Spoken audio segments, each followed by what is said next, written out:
गुरु प्यारी साथ संगत, दूर दूर से आए हुए प्रेमी भाई बहन, बहुत शुभ घड़ी है, सत्संग का पावन अवसर है। आज हम और आप एक साथ मिल बैठ करके धर्म चर्चा, इस मनुष्य जीवन में धर्माचरण कैसे करना चाहिए, हमारे जीवन का हम कैसे लाभ उठा लेंगे, कैसे अभ्यास, कैसे हमारे जीवन में हर रोज़ हम उस प्रभु के नज़दीक जुड़ने का साधन पाएंगे, इस बात को फिर से अपने जीवन में उतारने का हमें बड़ा सुंदर अवसर मिला है। मनुष्य जीवन जैसा हमें दिखाई देता है, जिस तरह की कामनाएं हमारे जीवन में हैं, जिस तरह का भाव हमारे जीवन में है, उस साधन को कमाना इतना आसान नहीं है। महाराज जी कहा करते थे, गुरु की शरण, गुरु की लगन आसान रास्ता नहीं है। कहा गुरु जी से लगन कठिन है भाई। गुरु से हमारा जुड़ जाना, गुरु के मार्ग पर चलना आसान नहीं है, क्योंकि हमारे जीवन में हमारा अभ्यास, हमारी इंद्रिय रस भोग दुनिया की इच्छाओं और वासनाओं का है। जब तक हम संसार में, संसार से बहुत ज्यादा जुड़े रहेंगे, दुनिया का चिंतन करेंगे, दुनिया की लालसा रहेगी, दुनिया की चीजों को भोगना सुख लगता रहेगा, तब तक हम इस संसार में हमारे सनातन सत्य की तरफ नहीं जा सकते। और महाराज जी कहा करते थे, आज के इस कलयुग में, इस समय में इंसान के अंदर चीजों को पाने की वृत्ति हमें मिलता रहे, हम हर पल पाना चाहते हैं। हर चीज से हमारे जीवन में कुछ न कुछ हमें मिलता रहे, ऐसी बड़ी भारी अपेक्षाएं हैं हमारी। और ये अपेक्षाएं इंसान की अधोगति, उसके नरक का रास्ता बनी हुई है। अगर आपको इस चीज को परखना हो तो आप अपने आसपास, अपने इर्द गिर्द के समाज को देखना, अपने आसपास के घरों को, परिवारों को देखना। हर एक इंसान पाना चाहता है, कोई देना नहीं चाहता। हर एक इंसान की अपेक्षाएं हैं, मेरे सुख का कारण तुम्हारी अधीनता है, तुम गुलाम बनकर रहो, मेरे हिसाब से चलो, मेरे हिसाब से जीवन जियो, मेरी बात नहीं मानी तो मैं नाराज हो जाऊंगा, मेरी इच्छा पे नहीं चले तो मैं अपने जीवन में सुखी नहीं हूं। महाराज जी कहा करते थे, अपेक्षाओं से हर एक इंसान इतना बंधा हुआ है। और अपेक्षाएं आती कहां से हैं? मन और संसार में सुख भोगने की वृत्ति से। कहा इंद्रियों के बस मन रहे, मन के बस रहे बुद्ध, कहो ध्यान कैसे लगे जहां ऐसा विरुद्ध। अगर आपके मन में यह धारणा है कि दुनिया में भोगने से सुख मिलेगा, मैं जो जो देख रहा हूं वो सारी चीजें मेरे पास होनी चाहिए, मुझे जो जो चीजें सुनाई दी वो सारी चीजें मेरे पास होनी चाहिए, जबान में रस लग गया, ये खाना, वो खाना, वो खाना, हर एक चीज के लिए हम पागल बने घूम रहे हैं। हुजूर कहा करते थे, इंद्रियां आपको संसार में भोग वृत्ति की तरफ भगा रही है।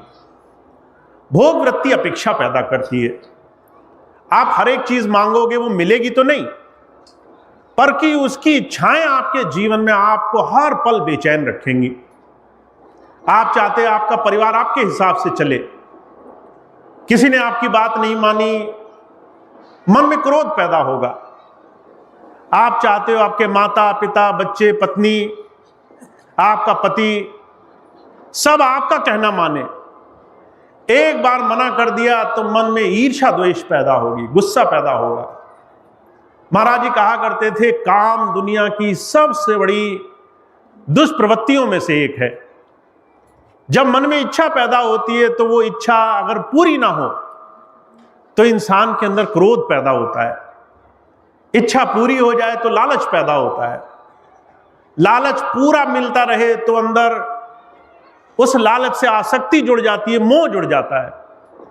ज्यादा चीजें मिल जाएं तो हम अहंकार में डूबे नहीं समाते। 3 तरह के अहंकार की चर्चा की है महाराज जी ने। विद्या मद, ज्यादा पढ़ गए तो हम इस अहंकार में चूर हैं कि हमसे ज्यादा विद्वान कोई नहीं संसार में। धन मद, पैसा बहुत मिल गया तो दूसरे इंसान को हम मनुष्य नहीं समझ रहे हैं। और मान मद, प्रतिष्ठा बहुत मिल गई तो दूसरे इंसान की हम इज्जत नहीं कर रहे। हुजूर कहा करते थे इंसान की अपेक्षाएं, उसके इंद्रिय भोग और यह मान लेना कि दुनिया की चीजें ही हमारे सुख हैं। घर मिलेगा तो सुख मिलेगा, बच्चे हमारे हिसाब से ज्यादा पढ़ लिख जाएंगे, सरकारी नौकरी मिलेगी तो सुख मिलेगा, अच्छा घर में पति पत्नी आएंगे, हमारे घर में पैसा आएगा। ये जितनी भी हमने धारणाएं बनाई हैं सुख की, ये सुख की धारणाएं अपेक्षाओं से जोड़ करके हमें संसार में दुख दे रही है। जब संत आते हैं हमें कुछ समझाना चाहते हैं, कहते हैं ये हमारे जीवन में जो हमने इन अपेक्षाओं की दौड़ लगाई है, ये हमारे जीवन में हमें संसार में किसी दिशा में नहीं लेके जाएगी। हम भागते रहेंगे पागलों की तरह चीजों की अपेक्षाओं में। और आश्चर्य की बात यह है, लेने की भावना में इंसान ये भूल जाता है कि उसके जीवन में उसने आज तक अनगिनत चीजें पाई हैं, फिर भी उसका कभी घड़ा भरा नहीं। उसको हजारों सुख मिले फिर भी उसके मन में तृप्ति नहीं आई। उसे बहुत कुछ मिला, बहुत कुछ दिया ईश्वर ने, फिर भी इस अंदर का कुआं कभी भरा नहीं। इसलिए हुजूर कहा करते थे, जब जब तुम संत के पास अपनी इच्छाएं लेकर जाते हो, जब जब अपने हिसाब से चीजें तोड़ना मोड़ना चाहते हो, जब जब तुम्हारे मन में ख्याल रहता है मेरे हिसाब से सब हो, तब तब गुरु की शरण, तब तब धर्म, तब तब हमारे जीवन में आध्यात्म शुरू तक नहीं हो पाता। इसलिए महापुरुष हमें एक चीज समझाना चाहते हैं, तुम्हारे जीवन में तुम्हें अपने अंदर की परख करनी पड़ेगी। तुम क्या हो इस बात का अंदाजा तुम्हें 2 सेकंड में लग सकता है। 2 घड़ी आंखें बंद करना, आंखें बंद करने के बाद 2 घड़ी के लिए अपने आप को छोड़ देना, देखते रहना, दृष्टा बनना कि क्या हो रहा है। आंखें बंद करी, 2 घड़ी अपने अंदर सिर्फ देखना शुरू किया मन की अवस्था क्या है, और आपको सारी चीजें साफ साफ दिखने लग जाएंगी। दूध का दूध, पानी का पानी। आपके मन में जो होगा वो आपकी स्थिति है, आज के हालात हैं आपके। अगर अंदर चिंताएं सता रही हैं, अगर कामनाएं भोग वृत्ति सता रही है, दूसरे मेरे बारे में क्या सोचते हैं, मेरे दुख दुनिया में दूसरे परिवार, रिश्ते, नातेदारों की वजह से हैं, मुझे इसलिए कष्ट है क्योंकि मेरे सबसे नजदीकी लोग मेरे लिए तरह तरह के षड्यंत्र विचार रहे हैं। अगर ऐसी किसी भी भावनाओं से आपका मन भरा हुआ है तो समझ लो हमारा मन हमें अपने हिसाब से चला रहा है। यह मन हमें संसार की तरफ दौड़ा दौड़ा करके पागल कर रहा है। अगर इसी के विरुद्ध तुम्हारा मन 2 घड़ी शांत हो जाए, आंखें बंद करो, आंसू बहने लगे, मन में विरह हो जाए, मन में तड़प हो जाए कि हे प्रभु, मेरे अंदर, मेरे जीवन में मैंने बहुत पाप किए हैं, तुम मुझे अपनी शरण में लो। अगर ये वृत्ति आ जाए तो समझ लो इस मन के पाप धुलने लग गए। हुजूर कहा करते थे, बलक बुखारे के बादशाह को पहली स्थिति से दूसरी स्थिति तक आने में 12 साल का तप लगा। जब वो कबीर साहब के पास गया तो उसके मन में राजा पने का मान था। मैं राजा हूं, मुझे अगर कोई कुछ भी कहेगा तो मैं सजा दूंगा, दंड दूंगा। पहली बार उसके मुंह से हालात क्या निकले, अगर बुखारा होता तो खाल खिंचवा लेता, मेरे साथ बदतमीजी करने वाले की मैं चमड़ी उधड़वा लेता। 12 साल निरंतर तप करने के बाद जब दोबारा उसकी परीक्षा ली गई तो दूसरी स्थिति पैदा हुई। जब दोबारा स्थिति पैदा हुई तो आंसू बहते थे, अगर मैं पापी नहीं होता तो कबीर साहब कब का मुझे नाम दे चुके होते, कबीर साहब कब का मुझे अपना चुके होते। हुजूर कहा करते थे, 2 अवस्थाएं तुम्हारे जीवन का निर्धारण करेंगी। तुम आंख बंद करोगे, तुम्हें अपनी असलियत पता चल जाएगी, तुम कहां हो, तुम कैसे हो। संत हमें बात समझाना चाहते हैं। रोज रोज अपनी परख करनी चाहिए। कभी इस बुलावे में मत रहो कि तुम कितने साल के नामदानी हो। इस बात को याद रखो कि तुमने कितना गुरु के ज्ञान को पा लिया है। इसलिए महाराज जी एक बात कहते सारा संसार इस संसार में भोग वृत्ति में लगा है, हर एक इंसान मांग रहा है। पर महाराज जी कहा करते थे इस संसार में जिसकी अपेक्षाएं, जिसकी मांग, जिसकी इच्छाएं नहीं खत्म हो रही हैं, जो मांग मांग करके भोगों के पीछे सुख की लालसा में दौड़ रहा है, वो इस संसार में जीवन में कभी भी गुरु का ज्ञान नहीं समझ पाता है। गुरु का ज्ञान क्या है? हमें योग्य बन करके अपने जीवन में कुछ देना शुरू करना है। परमात्मा ने तुम्हें योग्य बनाया है, तुम उस योग्यता को समझने वाले बनो। एरिस्टोटल एक बहुत बड़े दार्शनिक हुए, उनसे एक बार पूछा गया, उन्होंने कहा कभी इस भ्रम में मत रहना कि तुम्हें परमात्मा ने कुछ नहीं दिया। तुम्हें आज बहुत कुछ दे रखा है इस परमात्मा ने। जो तुम्हारे पास है उसको पाने की कामना में कोई संसार में इस वक्त रोज प्रार्थना कर रहा है। तुम्हारे पास हष्टपुष्ट शरीर है, स्वास्थ्य है, हाथ पैर हैं, तुम्हारे घर में तुम्हें रोटी खिलाने वाला है, कोई ऐसा है जो तुम्हारा सम्मान कर रहा है, कोई ऐसा है प्रेम से तुम्हारी राह देख रहा है। अभी इसी वक्त बीमार कोई अस्पताल में बैठा है, जिसका कोई आधार नहीं, कोई परिवार नहीं, जो बीमारियों से ग्रस्त है, दुखी है, बेचारा है, वो रोज परमात्मा से प्रार्थना कर रहा है, हे प्रभु मुझे थोड़ा सा जीवन और दे दे, मुझे थोड़ा सा स्वास्थ्य और दे दे, मुझे थोड़ा सा मौका और दे दे, मैं अपने जीवन में सिर्फ तेरा नाम कमाऊंगा। एरिस्टोटल कहा करते थे जिस जीवन को तुम ऐसे ही बर्बाद कर रहे हो, कोई रोज उस जीवन की कामना कर रहा है, कोई रोज उस जीवन को पाने के लिए प्रार्थना कर रहा है। और कहीं ऐसा ना हो जिस जीवन की तुम कदर नहीं कर रहे, कोई सच्चे दिल से उस जीवन को मांग रहा हो और ये जीवन पलट फेर हो जाए, तुम उसकी जगह पहुंच जाओ, वो तुम्हारी जगह पहुंच जाए। जिस जीवन का तुम कदर नहीं कर रहे, वो जीवन तुम्हारे हाथ से निकलते देर ना लगे। तो संत आते हैं, वो हमें समझाना चाहते हैं, कहते शुक्रगुजार होना चाहिए उस प्रभु से। अगर हर वक्त मांगते रहोगे, हर वक्त चीजों की चाह करोगे, तुम्हारा घड़ा कभी भरेगा नहीं, तुम्हारी इच्छाओं की चीजें कभी खत्म नहीं होंगी। तो हुजूर कहा करते थे जीवन ऐसे ही हाथ से निकल जाएगा। इसलिए हुजूर कहा करते थे चाहत का जाम गाफिल हरगिज नहीं भरेगा, तो नित उठ जहां में नित यूं ही मरेगा। तेरे जीवन में तुम चाहत से, इच्छाओं से, वासनाओं से, भोग वृत्ति से कभी पार नहीं होगे। तुम्हें जीवन में गुरु ज्ञान सीखना है। गुरु तुम्हें योग्य बनाना चाहता है। हमारे स्वामी जी महाराज जब नाम दिया करते थे, 3 नियम बताया करते थे। उसमें सबसे जरूरी नियम स्वामी जी कहा करते थे पात्र बनना। पात्रता क्या होती है? जब आप उस प्रभु से कहो कि हे प्रभु मुझे दया दान बख्शो, तो प्रभु ये देखता है तुम मांग क्या रहे हो, तुम्हारी चाहत क्या है। तुम दिल से कहीं दुनिया तो नहीं मांग रहे। अगर तुम्हारे दिल में सिर्फ ये हो मेरा घर परिवार काम काज भोग मेरे पूरे होते रहें, तो जो मांगोगे उतना दे करके प्रभु तुम्हें राजी कर देगा। तुम्हें अगर रोटी चाहिए, रोटी दे करके कहेगा हो गया तुम्हारा काम, अब आगे बढ़ो। अगले दिन तुम्हें फिर चाहत होगी और तुम्हारी सुनी नहीं जाएगी। इसलिए हुजूर कहा करते थे हमेशा ध्यान रखना तुम उस प्रभु से क्या मांगते हो, उस परमात्मा से क्या पुकार करते हो। अगर हमेशा पाने की कोशिश करोगे तो जब भी तुम्हारी एक इच्छा पूरी होगी, तुम्हारी बाकी की तमाम इच्छाएं वो दुख में बदल जाएंगी।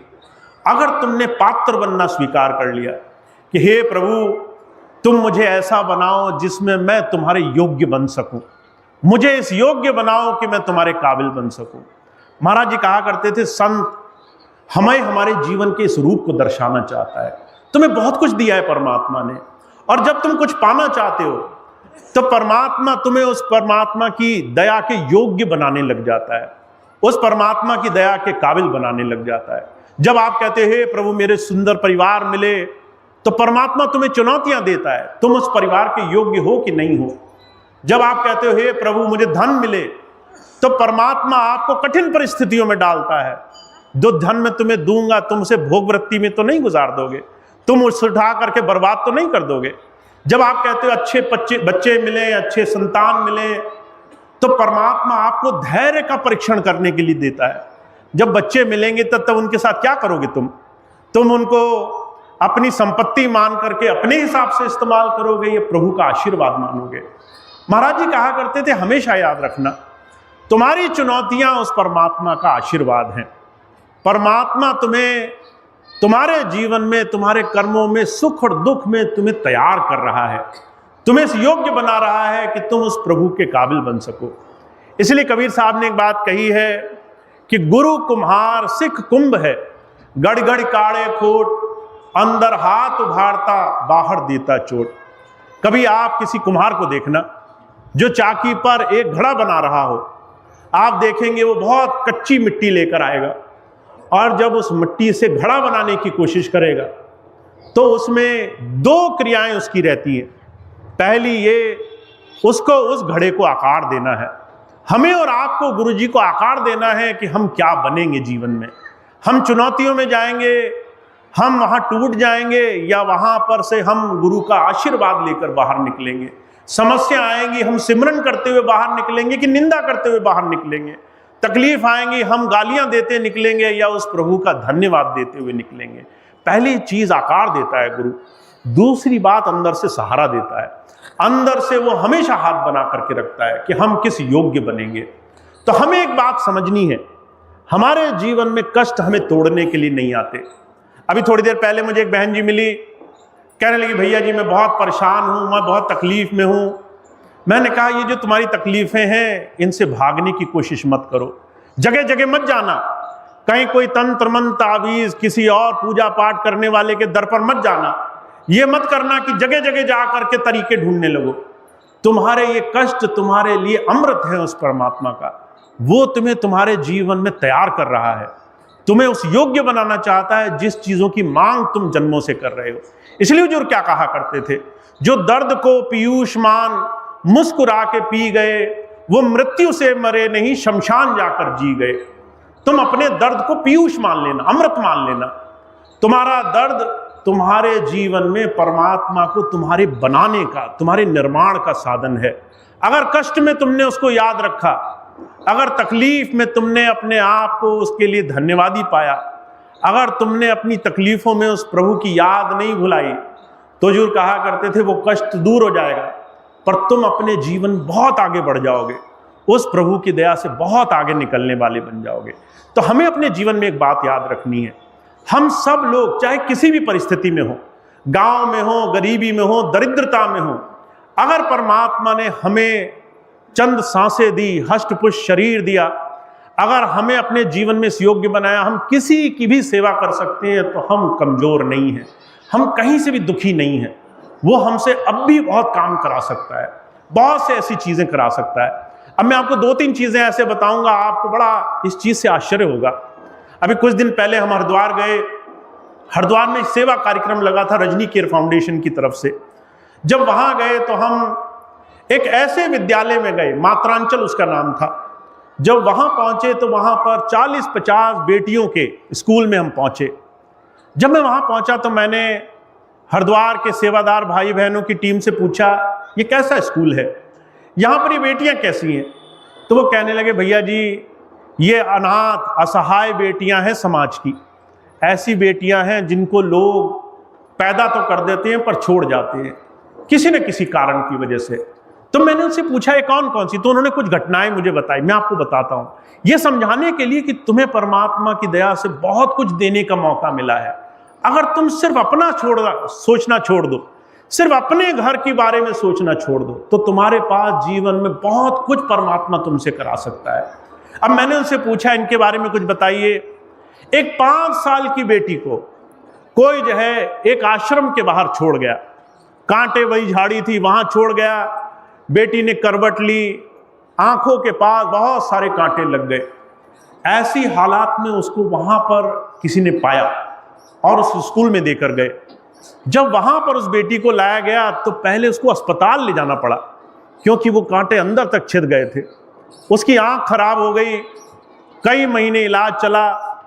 उसके बाद वो इस लायक बनी कि वो अपनी रोज की जीवन, अपने रोज के काम काज कर सके, वो भी बिना माता पिता के। माता पिता नहीं है उसके, उसे इस स्कूल में रह करके असहाय होकर के जीवन जीना है। एक दूसरी बेटी को कोई छोड़ गया, 5 दिन की बेटी को। 5 दिन के बच्चे को जब वहां लेकर आए तो मैंने उनकी जो स्कूल की अध्यापिका थी उनसे पूछा, 5 दिन की बेटी को कैसे रखा आपने? वो कहने लगी कि महाराज जी, जब ये 5 दिन की बेटी हमारे पास लाई गई तो हमारे हाथ पैर फूल गए।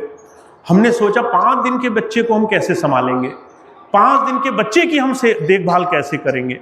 आप 5 साल 10 साल के बच्चे की तो देखभाल कर सकते हैं, कोई आया हो, नर्स हो, कोई देखने वाला हो। 5 दिन के बच्चे को तो हर पल का साथ चाहिए, हर पल उसकी देखभाल चाहिए। वो कहने लगे हमारे हाथ पैर फूल गए, हम कैसे करेंगे? पर सबने कहा या तो तुम इस बच्चे को रखो या गंगा जी में बहा दो, और कोई रास्ता नहीं है। जब ये बात कही तो वो बहन कहने लगी मैंने हिम्मत करी, मैंने इस बच्चे को अपने बच्चे की तरह इस स्कूल में पालना शुरू किया। ऐसी 40 कहानियां उन्होंने मुझे सुनाई, 40 बेटियों की। एक ऐसी बेटी वहां कोई दे गया जिसको जो है कोई पाखंडी महात्मा रोज पीटा करता था, रोज उसको मारा करता था। एक दिन किसी को वो बच्ची मिली, वो बच्ची जो है कोई छुड़ा करके उस विद्यालय में दे गया। एक ऐसी बेटी मिली जिसे 12 साल में कोई शादी करा रहा था। ऐसी हालत में उन्होंने ये सोचा इस बच्चे की शादी हो गई तो इसका जीवन तो नर्क हो जाएगा। उस बच्ची को बचाकर लाए, उस स्कूल में दाखिला दिया। मैं उस दिन आधा घंटा बैठा रहा, हर एक बच्ची की कहानी सुनी। उन्होंने मुझसे अनुरोध किया कि अगर आप जैसे लोग हमारे समाज में हो रही इन तमाम विकृतियों के लिए आवाज नहीं उठाएंगे, अगर आप देना नहीं शुरू करेंगे, अगर आप इसमें से एक बच्चे का भी सहयोग नहीं करेंगे तो फिर इन सब बच्चों का क्या होगा। महाराज जी कहा करते थे सिर्फ अपने बारे में मत सोचो, इस संसार में परमात्मा ने तुम्हें बहुत कुछ दिया है, पर ऐसे अनगिनत बच्चे हैं, अनगिनत लोग हैं जो असहाय हैं। अभी श्याम बिहारी भैया कह रहे थे भैया जी कुछ मांगते नहीं है, भैया जी को कुछ चाहिए नहीं। जब मैं वहां उन बच्चों के सामने बैठा, मेरे मन में उस वक्त ख्याल आया इनके लिए तो कुछ भी करना पड़ जाए तो जीवन में करने से पीछे नहीं हटेंगे। इन बच्चों के लिए अगर जीवन में करने के लिए कितना ही जोर क्यों ना करना पड़े, चाहे किसी के भी हाथ फैलाने क्यों ना पड़े, अगर हम अपने ही जीवन में सिर्फ स्वार्थ के लिए जीते रहे, अगर हमने ये नहीं देखा कि हम समाज में किसी गरीब, दरिद्र, किसी जरूरतमंद, किसी असहाय की सेवा नहीं कर सकते। हुजूर कहा करते थे जब तक तुम्हारे अंदर देने की भावना नहीं आएगी तब तक जीवन शुरू नहीं होगा। बोलना आसान होता है, जब हम मंच पे चढ़ जाते हैं, जब हम किसी बड़े मंच पर पहुंच जाते हैं, बड़े बड़े उद्बोधन देने में बड़ा आनंद आता है, क्योंकि उसमें हमें बड़े मान का, बड़ी प्रतिष्ठा का आनंद आता है।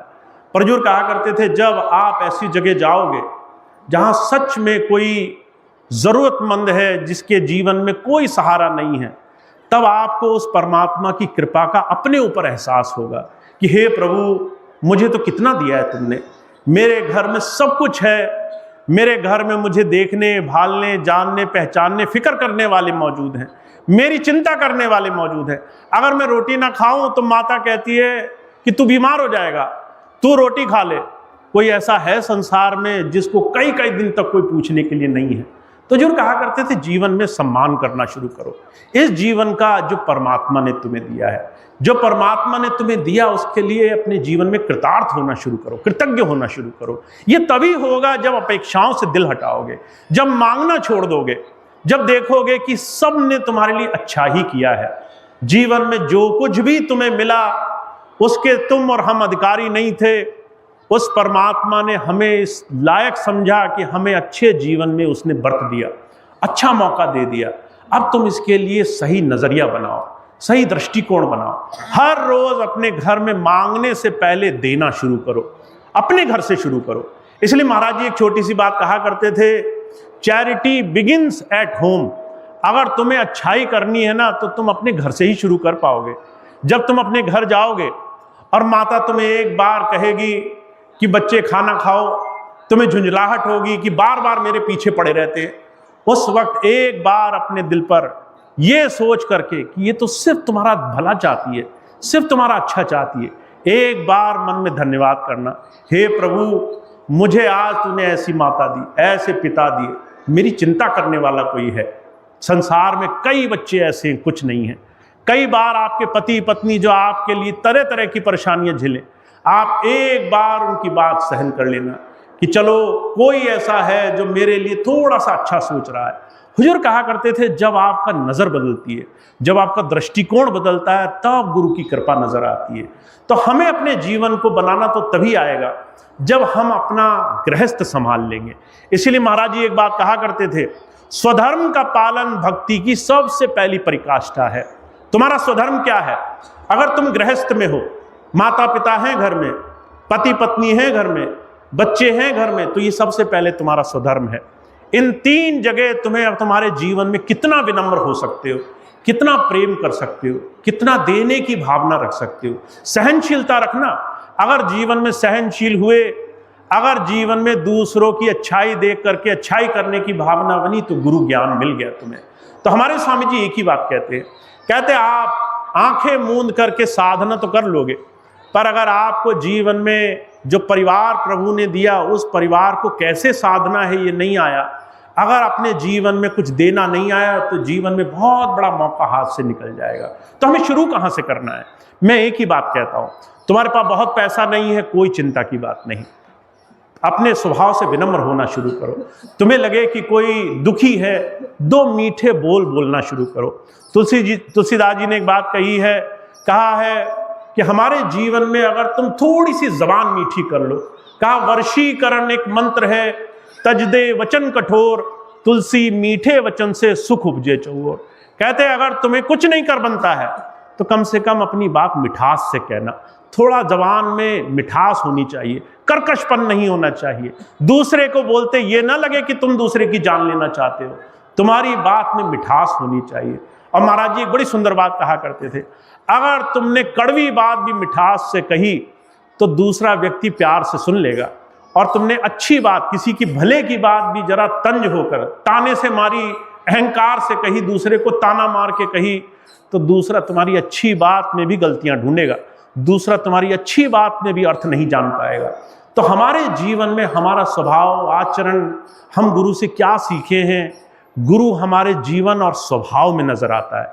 तो मैं आपसे एक ही बात का अनुरोध करना चाहता हूं, भक्ति में, ध्यान साधना में, अपने जीवन में गुरु से जुड़ने के लिए आपको जो सबसे पहली चीज की जरूरत है, वो ये कि आप अपने आप को अच्छा बनाने के लिए क्या कर रहे हो, आप अपने आप को बेहतर बनाने के लिए क्या कर रहे हो। और हमारे स्वामी जी महाराज एक ही बात कहा करते थे, गुरु तुम्हारे जीवन यात्रा के तमाम भक्ति मार्ग में तुम्हें यह नहीं कहता कि तुमने क्या पा लिया। तुमने शुरुआत की आज से 10 साल पहले, 10 साल बाद तुम कितना पा चुके, इससे तुम्हारी योग्यता नहीं जानी जाएगी। 10 साल में तुम क्या बन गए, इससे तुम्हारी योग्यता मानी जाएगी। पहले तुम अहंकार में रहते थे, आप विनम्र हो गए। पहले तुम्हें क्रोध आता था, अब तुम्हें क्षमा करना सीख लिया। पहले तुम्हारे अंदर गुस्सा भरा रहता था, अब तुमने उस प्रभु की कृपा देखनी शुरू कर दी। पहले संसार के भोग थे, अब दुनिया की चीजें अच्छी नहीं लगती। दुनिया की चीजें सिर्फ जीवन जीने का साधन है, बस थोड़ी सी मिल जाए, गुजारा हो जाए, इससे ज्यादा नहीं चाहिए, इससे ज्यादा दुनिया अच्छी नहीं लगती। हुजूर कहा करते थे तुम क्या बन गए, ये गुरु तुम्हें सिखाना चाहता है। तो हमारे और आपके जीवन में कभी भी आप हमेशा संसार की चीजों की तरफ नजर रखेंगे, तो संसार कड़वाहट से भरा रहेगा, यह हृदय कड़वाहट से भरा रहेगा। हमेशा लगेगा कि हमें परमात्मा ने कुछ नहीं दिया। कभी आपने देखा होगा अपनी चारों तरफ बहुत से सत्संगी भाई बहन आते हैं, कहते हैं हमें तो कुछ मिला ही नहीं, हमें तो कुछ प्राप्ति नहीं हुआ, हम तो बहुत दुखी हैं, हम तो बहुत कष्ट में हैं। कष्ट उसे दिखाई देता है जिसे संसार में सिर्फ लेने की भावना होती है, और जिसे पता है कि मुझे उस प्रभु की दया से बहुत मिल गया। तो जो कहा करते थे उसके लिए जितना है, जो प्राप्त है वही पर्याप्त है, जितना मिल चुका है उसी में वो राजी है, उसी में उसकी खुशी है।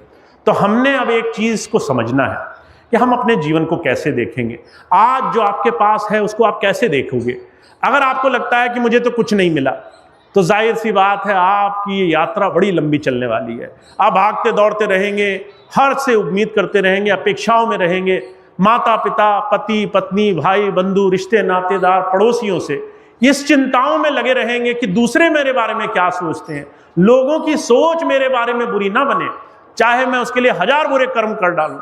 इसी विपत्ति में आप उलझते रह जाओगे।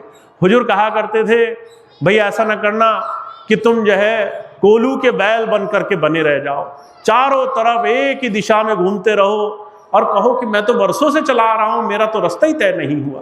तो हुजूर कहा करते थे आपको जीवन बनाना है तो आपको जीवन में विचार करना होगा कि कब मैं अपने जीवन में आगे बढ़ूंगा। उसके लिए आज अपने जीवन को देखो। अगर आज आपको लग रहा है कि मुझे अब सिर्फ अंदर से उस प्रभु को पाने की विरह है, अंदर से लगन लग गई है, मैं आंखें बंद करता हूं आंसू बहने लग जाती है। कहा विरह विरह तू आखिया, विरह तू सुल्तान, जाघट विरह न उपजे सोघट जान मसान। अगर तुम आंखें बंद करो और आंसू बहने लग जाएं तो समझ लेना वो प्रभु तुम पे मेहरबान है, तुम्हारा गुरु तुम्हारा स्वामी जी तुम पर मेहरबान है, तुम्हें प्रेम भक्ति दे रहे हैं, तुम्हारे अंदर तुम्हें जोड़ने के लिए उन्होंने प्रेम भर दिया है। और अगर तुम्हारे दिल में हमेशा मांगे रहे तो समझ लेना अभी दिल्ली दूर है, अभी बहुत दूर जाना पड़ेगा, अभी तो भक्ति के लिए बड़े कमर कसने पड़ेंगे। तो आपको थोड़ा सा इस बात को समझना पड़ेगा, कैसे हम गुरु के नज़दीक आ सकते हैं, कैसे हम गुरु से प्रेम कर सकते हैं। और मैं एक ही बात कहता हूँ, गुरु का मिशन आश्रम बनाना नहीं होता, डेरे बनाना नहीं होता।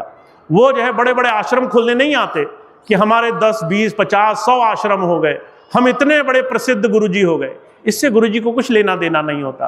गुरुजी जब आपको देखते हैं तो आपको देखकर सिर्फ एक चीज सोचते हैं, इसने मेरी बात पर चलना मान करके स्वीकार किया कि नहीं किया। अगर किया तो उन्हें गर्व हो जाता है। वो कहते हैं चलो मेरी बात जैसे भी अच्छी लगी, मानी तो सही, किसी दिशा में तो चलना शुरू किया। तो जो कहा करते थे हमने बस एक चीज़ का ध्यान रखना है, हम कैसे अपने आप को नेक, कैसे अपने आप को अच्छा, कैसे अपने आप को सेवा के लायक योग्य बनाने वाले बनेंगे। तो मैं एक ही चीज़ कहता हूँ, आपको संकल्प लेना पड़ेगा। आप ऐसे नहीं कर पाओगे इस चीज़ को। आज सुना और मैं गारंटी देता हूँ अभी आधे घंटे बाद आपको याद नहीं रहेगा, आधी चीज़ें दिमाग से निकल जाएंगी। इतने संसार के झंझट हैं, इतनी चीज़ें आएंगी कि आपको याद ही नहीं रहेगा सत्संग में क्या बोला गया। 2 दिन बाद तो आप विषय तक भूल जाओगे और 5 दिन बाद तो यही भूल जाओगे कि सत्संग किस दिन था, कौन सी तारीख को पीलीभीत का सत्संग हुआ था। तो ये चीज़ें दिमाग से निकलना बहुत आसान है। आपको संकल्प लेना पड़ेगा। आज संकल्प लेकर जाओ, रोज संकल्प को दोहराना कि मैं आज से आने वाले हर एक दिन में एक अच्छा काम जरूर करूंगा, एक अच्छा काम करने के लिए जरूर प्रयास करूंगा। सुबह से ही प्रयास करना, सुबह से ही दिन निकले कोशिश करना, किसी से मीठा बोलूं, किसी के लिए अपनी वाणी मीठी रखूं, किसी की सेवा करूं, किसी के लिए जीवन में कुछ अच्छा करने की भावना रखूं। अब पूरा दिन निकल जाए और आपको लगे मैंने आज कुछ अच्छा नहीं किया, मेरा पूरा दिन काम में व्यस्त हो गया। तो जो कहा करते थे घर में जाके कम से कम मीठे रहना, घर जाकर के विनम्र हो जाना। अगर लगे बच्चे बात नहीं मान रहे हैं, नाराज हो रहे हैं, गुस्सा करने का मन करे, तो उस दिन दिल पर थोड़ा सा सहनशीलता धारण कर लेना कि चलो प्रेमी हैं, चलो उस परमात्मा के भेजे हुए हैं, चलो आज इन पे नाराज नहीं होते। माता पिता बार बार कहें तो जो है थोड़ा सा विनम्र हो जाना, चलो अपने ही माता पिता हैं, भला ही सोचते हैं। हुजूर कहा करते थे जब आप एक प्रयास करते हो तो वो प्रभु आपसे राजी हो जाता है। जब आप उसकी दरबार में, उसकी दिशा में एक कदम रखते हो तो वो गुरु आपसे राजी हो जाता है। तो हमारे जीवन में भक्ति कोई मुश्किल काम नहीं है, सिर्फ हमें योग्य बनना है, पात्र बनना है। हमने अपने जीवन को अच्छा बनाने की कोशिश करते रहना है। तो आज ऐसे ही सुंदर मार्ग से आपको और हमको स्वामी जी ने जोड़ा है। हम सब लोग थोड़ा सा देने वाले बने। समाज में बहुत से लोग ऐसे हैं जिन्हें आपकी सेवाओं की ज़रूरत है। कोई गरीब है, कोई ज़रूरतमंद है, कोई पिछड़ा हुआ है, किसी को किसी ने असहाय छोड़ दिया है, कोई दरिद्र है, किसी के पास रास्ते नहीं है। ऐसे अनगिनत लोगों को आपकी सेवाओं की ज़रूरत है, आपके थोड़े सहयोग की ज़रूरत है। जब आप देना शुरू करोगे तो आप देखोगे हर जगह, हर घट में ईश्वर का वास आपको दिखाई देने लग जाएगा। तो भक्ति तब होती है जब आप देखते हो, जब आपकी नज़र में उस प्रभु को खोजने की चाहत होती है। और अगर आप ऐसी नज़र बना लो, अगर आप अपने गुरु की बात मानकर ऐसा थोड़ा सा प्रेम भाव से अभ्यास करो, तो मैं आपको गारंटी देता हूँ, आप अगर एक कदम चलोगे तो आप देखोगे गुरुजी 1000 कदम चल करके आपके काम बनाने के लिए तत्पर रहते हैं। वो आपके सारे काम पहले से पहले बनाने के लिए राजी रहते हैं।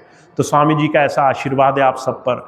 आप सबको बहुत कुछ दिया है, आप बस उसका सही उपयोग करना शुरू करो। सही दिशा में सेवा, सत्संग और गुरु के बताए हुए इस मार्ग में अपने अंतर परिवर्तन के रास्ते पर आगे बढ़ना है। तो मैं इतनी बात कहता हूँ कि हम सब लोग चाहे कुछ भी ना करें, पर अगर अंदर से हम उस प्रभु के दिए हुए जीवन का सत्कार करें और साथ साथ अपने समर्थ प्रयास से कुछ सेवा करने की कोशिश करें, किसी का भला करने की कोशिश करें, तो हमारे जीवन में हम गुरु की दया से जुड़ने लग जाएंगे। तो ये स्वामी जी की बात है जो मैंने आज आपकी सेवा में रखी। आप इसका लाभ उठाएं, ऐसा मेरा प्रयास है। आप ज़्यादा से ज़्यादा सेवा पथ पर आगे लगें।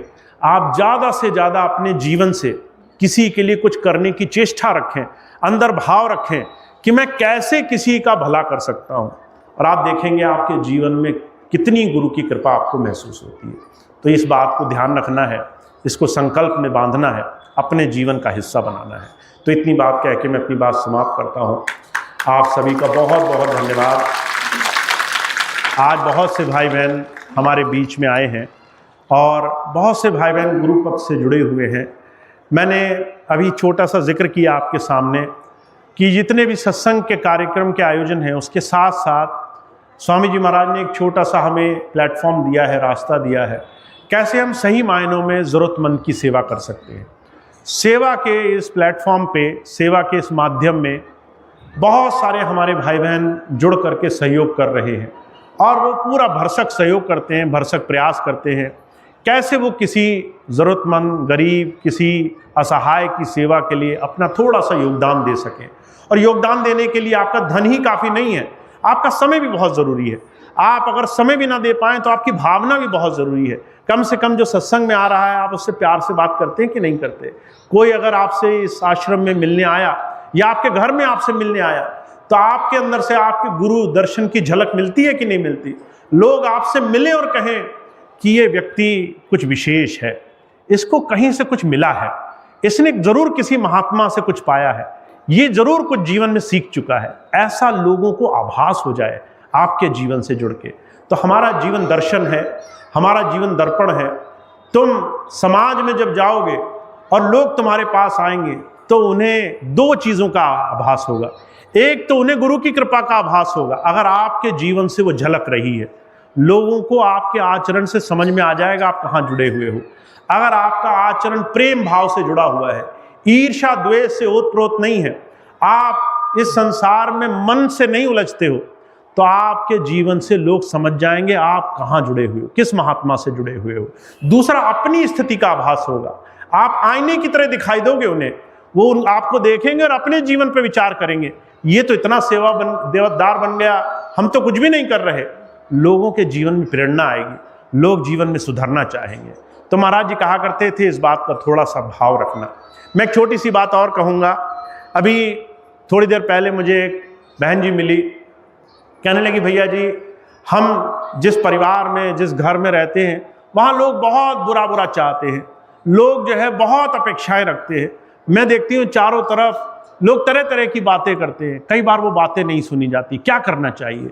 अब ये बात ध्यान रखना, जब हम कहते हैं कि गुरुजी हमारे मन में बस गए, तो इसका मतलब है आप कैसे आचरण करोगे, ये बात आपके उस समय परख में आएगी जब आप कठिन परिस्थिति में होगे। जब कोई आपको गाली देगा तो आप किस भावना से उसके साथ व्यवहार करोगे। तो महाराज जी कहा करते थे दो तरीके हैं। एक तरीका तो ये, तुम ये मान लो ईश्वर नहीं होता है, परमात्मा कोई चीज नहीं होती है, जो करना है तुम्हें ही करना है। अगर कोई तुम्हारे सामने आया और कोई तुम्हारा बुरा करना चाह रहा है, तो तुम जो है उसके पीछे पड़ जाओ और उसका दुगना बुरा करो, 4 गुना बुरा करो। ये तभी संभव है जब तुम ये मान लो कि ईश्वर कोई नहीं होता है।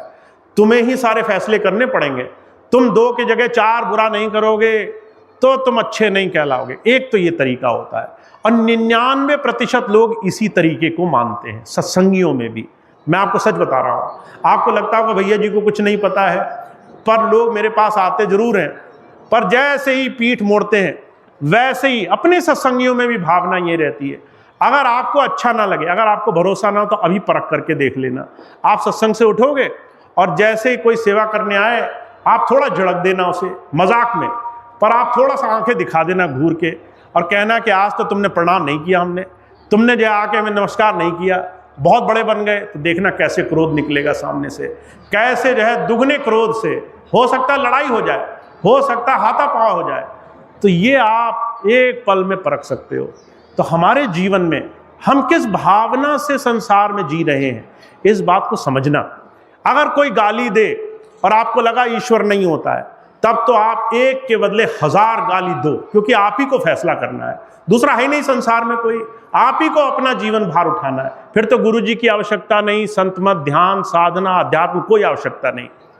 और अगर आप मानते हो ईश्वर है, अगर आप मानते हो गुरु है, अगर आप मानते हो कर्म प्रधान है, अगर आप मानते हो सकता है मेरा पुराना कर्म हो, इस बेचारे को मेरे को गाली ही देना मेरा छुटकारा हो, आपको लगता है मेरी सहनशीलता ही मेरे बचने का रास्ता हो, आपको ये समझ में आ जाए कि इस वक्त बुरा ना मान करके इसके लिए दया भावना मांगना ये मेरा आचरण हो, तो समझ लो आपने गुरु जी से कुछ सीख लिया।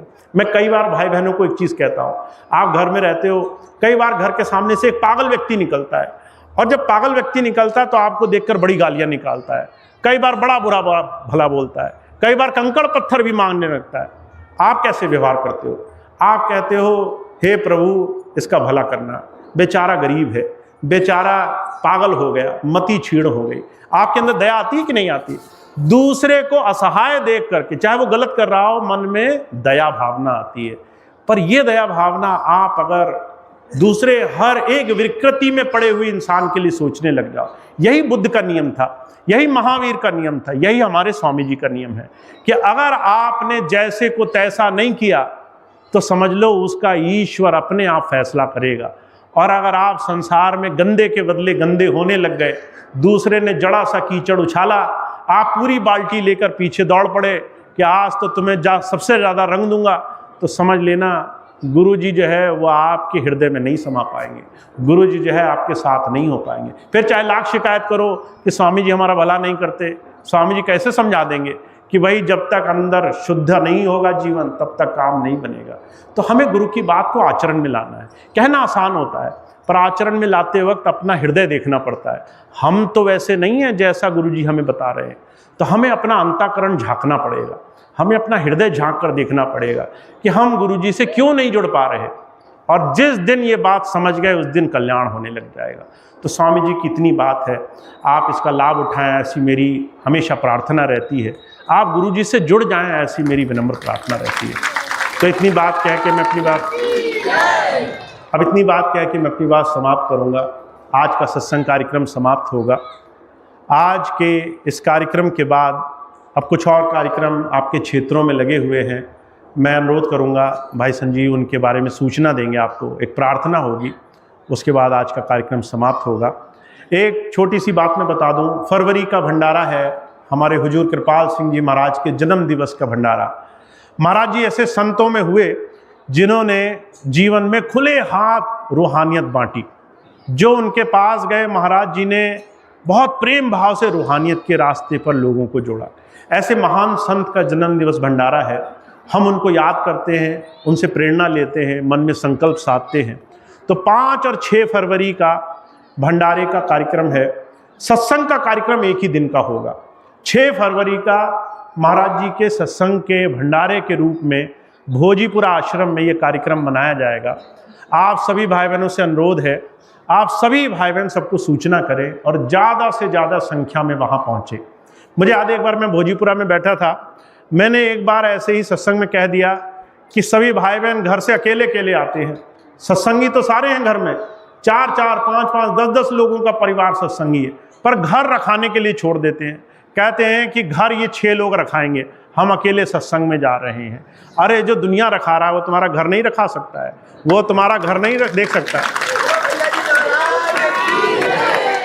तो एक दिन भंडारे का आपको मिलेगा, ऐसा मत करना कि अकेले आ जाओ और घर में सबको छोड़ आओ कि घर रखाओ, घर की चीज़ें देखो, वो बेचारे वहीं घर की चीज़ें देखते रह जाएं और तुम अकेले अकेले लाभ कमाओ, ये अच्छी बात नहीं है। तो जो है आप उस दिन भंडारे पर आएँ, मेरा अनुरोध है पूरे परिवार के साथ आए, सबको लेकर आए।